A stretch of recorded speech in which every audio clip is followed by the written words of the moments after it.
Mi querido René Palacios Gaguín, una verdadera lumbrera en estos asuntos internacionales. Te saludo para hablar de este tema del impeachment de Donald Trump. ¿Cómo la béisbol ahora que está de moda? Pues Pedro, primero mandarte un abrazo muy afectuoso como siempre, un abrazo a toda la audiencia. Se me fue. Y pues efectivamente, como todo, siguiendo muy atento esta telenovela de Los Rubios también lloran, que está, por cierto, bastante interesante, puras cuestiones inéditas. Tienes toda la razón, va a haber una avalancha de bestsellers en torno a los acontecimientos que habrán de rodear los últimos días de Donald Trump como presidente de los Estados Unidos de América. Y efectivamente en la Cámara de Representantes han transitado los artículos de impeachment que convertirán a Donald Trump en el primer presidente de la historia de Estados Unidos en ser sometido a juicio político en dos oportunidades. Fíjate que tuve oportunidad de escuchar parte de la charla que estaba sosteniendo antes del corte y sí me gustaría hacer un matiz, mi querido Pedro. Hay ciertas cuestiones protocolarias, cuestiones que tienen que ver con pues los rituales políticos de los diferentes países y que desde luego son significativos, son importantes, pero hay que decirlo con toda claridad, no son pues elementos axiales en el proceso político que en su caso haya de seguirse. Y en este sentido siempre pasa una primera ocasión en la que una circunstancia se da y no por ello pues esa ocasión carece de respaldo legal. Habrá que analizar de manera casuística. Te pongo dos ejemplos que son, digamos, contrastantes. Tú recordarás, en el año 2006 hubo una elección muy cerrada en nuestro país en la que el candidato del Partido Acción Nacional, Felipe Calderón Hinojosa, derrotó al candidato del Partido de la Revolución Democrática, el actual presidente de México, Andrés Manuel López Obrador, por pues un margen muy corto, 0.6 puntos porcentuales. En aquella oportunidad, el candidato perdedor, digamos, muy acorde a lo ocurrido en esta elección estadounidense, desconoció el proceso, alegó que le habían hecho fraude, dijo que le robaron la elección, hizo un berrinche, sacó a la gente a la calle, tomó reforma, en fin, ya recordarás todo aquello. Dentro de lo que intentaron hacer los simpatizantes del candidato perdedor fue, y esto fue a través de sus propios legisladores en el Congreso de la Unión, particularmente en el Palacio Legislativo de San Lázaro, la Cámara, lo que normalmente la sede de la Cámara de Diputados, fue intentar tomar la tribuna para impedir que se diera la toma de protesta del presidente Felipe Calderón Hinojosa. Tú dirás, bueno, ¿y por qué menciona todo esto cuando en Estados Unidos se están cayendo a pedazos las cosas o pareciera que se están cayendo a pedazos?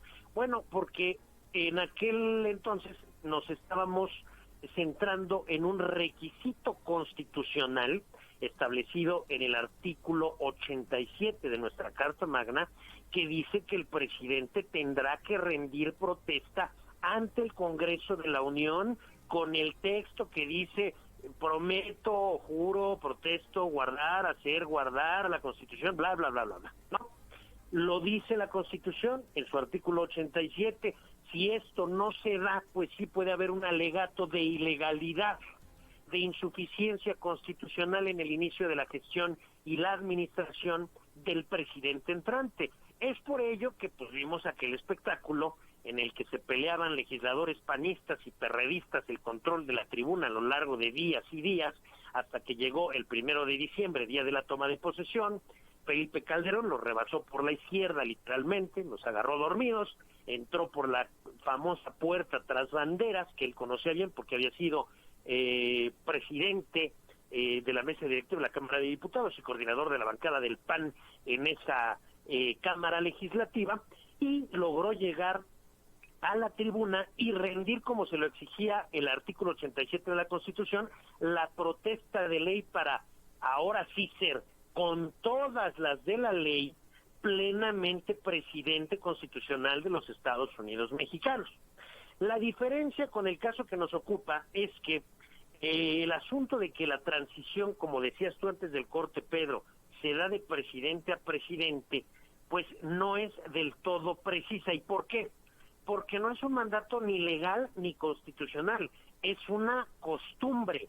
Y además, en sentido estricto, pues no hay una transición de presidente a presidente, no hay un objeto que simbolice la ostentación del poder presidencial, como en el caso de México es la banda presidencial, esta que era rojo, blanco y verde, luego fue verde, blanco y rojo, y luego la regresaron a rojo, blanco y verde, en fin, o como en el caso de Argentina hay un bastón de mando, en fin, en Estados Unidos no existe un objeto que un mandatario le pase al otro, así sea por interpósita persona. En el caso de México es el presidente de la mesa directiva de la Cámara de Diputados, en su calidad de presidente del Congreso de la Unión, quien recibe la banda presidencial del presidente saliente y se la entrega al presidente entrante, y es de esa manera que se da la transición. En el caso de Estados Unidos, no. En el caso de Estados Unidos, desde el punto de vista estrictamente legal y estrictamente constitucional, honestamente, si el presidente saliente va o no va a la inauguración, pues mira, vale para 3 pepinos desde el punto de vista legal.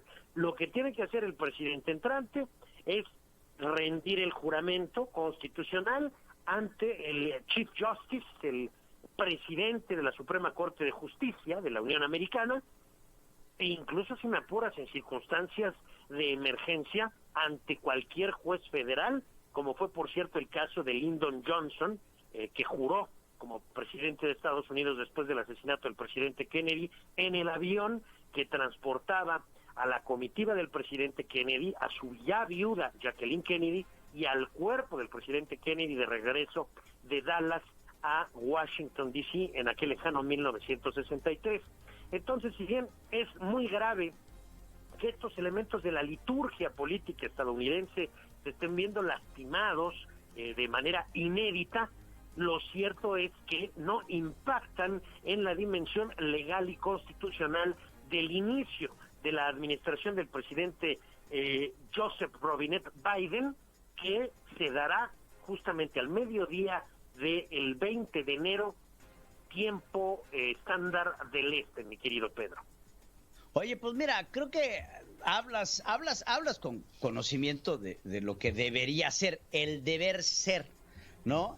Constitucionalmente hablando, tienen razón, no tienen una figura como la banda presidencial o como paso de mando en los Estados Unidos, tienes toda la razón. Sin embargo, la costumbre también juega un papel importante en las tradiciones del traspaso de poder en los Estados Unidos.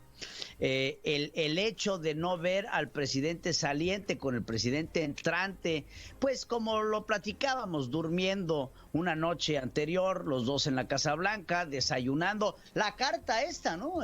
Hay una tradición, vieja tradición, en donde el presidente saliente le deja al presidente entrante una carta en la oficina oval, pues deseándole los parabienes, deseándole una buena administración, platicándole un poco sobre cuáles son sus consejos, ¿no?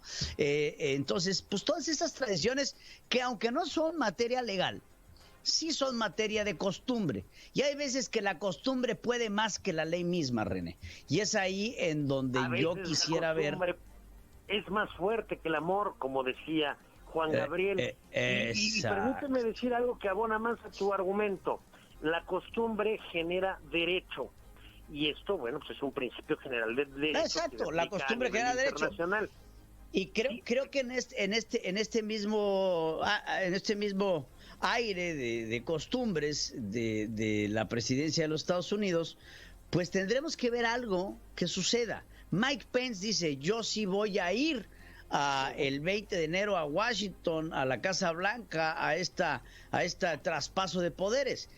La pregunta es, ¿vas a ir en calidad de qué? Porque puede ir en calidad de vicepresidente o, como bien lo dices, un juez federal le tome ahí afuera de el impeachment office, le tome protesta al vicepresidente para convertirse en presidente, y ese presidente pues que sea presidente durante una hora y que en esa hora pues se le dé este traspaso de poder. Es que Pedro, aquí hay una cosa que hay que puntualizar. No, y en México tampoco. O sea, en México no es el presidente saliente el que le da en la mano. No, yo sé, a ver, yo sé que no. No es de que se lo da legalmente, pero sí se da el abrazo, el beso y el apapacho, eso es a lo que voy. Pero, espérame, Pedro, permíteme. En las inauguraciones, es decir, inicio de administraciones presidenciales, el presidente saliente, si es el caso, porque a veces se dan inauguraciones de presidentes que lograron la reelección, pero en las otras, en donde hay un cambio de presidente, el presidente nada más está presente ahí como los demás expresidentes, ¿eh? O sea, no tiene que hacer nada ni decir nada, simplemente aplaude el discursito.